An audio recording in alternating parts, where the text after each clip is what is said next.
Ramdam din ang bagsik ng Bagyong Uwan sa Metro Manila at iba pang probinsya sa Luzon. May report si Sandra Aguinaldo. Sa tindi ng tuloy-tuloy na pag-uulang dala ng Bagyong Uwan sa Caranglan, Nueva Ecija, ikinatakot ng mga residente ang mabilis na pagtaas ng tubig. Nagpanik na po kami dahil ayan na po ang biglang dating ng tubig. Sobra po ang lakas. Umiikot po yung hangin, kaya natakot po kami ng gusto. 5 barangay ang isolated. Ini-inspeksyon na rin ng LGU ang nawasak na slope protection at gabion wire sa Caranglan River pati approach slab ng Baluarte Bridge. Nag-scar po yung ilalim ng ating approach slab para po kung makikita po natin, wala na pong laman yung ilalim ng ating pavement. Masyado po, delikado po sa motorista, lalo na po yung mga heavy trucks na dumadaan dito, may tendency pong bumagsak. Sa bayan ng Laur, tumaas din ang tubig sa Bato Ferry River. Pati Bangkerohan River sa boundary ng Palayan at Bungabon. Sa buong Nueva Ecija, nasa 14,000 residente ang inilikas. Mahigit kalahati ng lalawigan ang wala pa ring kuryente. Kagabi lang po yan, daan nung bagyo. Wala na kaming tubig dito. Ngayon, lumaki na naman. Matindi rin ang pagbaha sa ilang lugar sa Pampanga.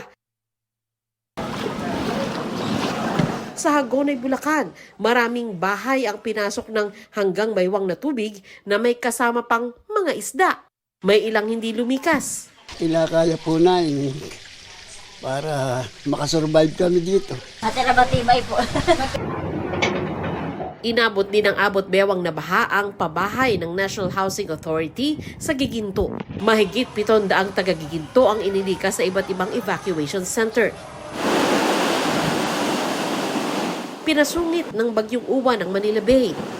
Ang idinulot nitong storm surge, nilamon ang mga bahay at kabuhayan ng libu-libong taga-Tanza, Cavite. Wala ring panama sa alo ng seawall ng Block 2 sa Baseco Compound sa Maynila. Ilang bahay ang tuluyan ang nasira. 10 po anak ko eh. Gusto ko rin magkaroon ng bahay pero ganito nga. Di mo rin kasi masabing kalikasan. Nakikano muna kami dun sa bahay na yun. Tapos yung anak kong iba nandun po sa evacuation.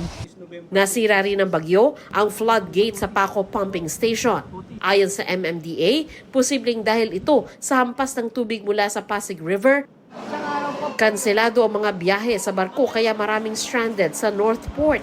Ang ilan sa kanila naroon na mula pa noong November 6 at 7. Ramdam din sa Quezon City ang matinding ulan at hangin ng Bagyong Uwan. Bumagsak ang isang puno ng kainito. Hagip nito ang poste ng kuryente at telco kaya nag-brown out sa lugar. Natangay naman ng hangin ang bahagi ng electronic billboard sa Katipunan Avenue. Bumagsak ito sa likurang bumper ng isang sasakyan. Ang may-ari ng billboard nangakong tutulungan ang natamaang motorista at tinigil muna ang operasyon ng billboard. Sa parehong kalsada, may nagkalat na yero. Natamaan pa ng yero ang isang motorcycle taxi rider at kanyang pasahero. Dinala na sila sa ospital. Storm surge at high tide naman ang nagpabaha sa Navotas. Apaw ang tubig kahit gumagana naman daw ang navigational gate. Medyo ninervyos na po, tapos nasabay po na walang po na ng kuryente.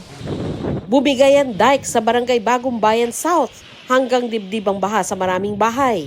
Ito yung lumang dike na mababa, pinatungan nila ng plant box. So yung plant box na yun ay bumigay. Binisita na ng LGU at DPWH ang nasirang dike na ayon kay Secretary Vince Dizon ay ipagagawa raw ng gobyerno. Sandra Aguinaldo nagbabalita para sa GMA Integrated News.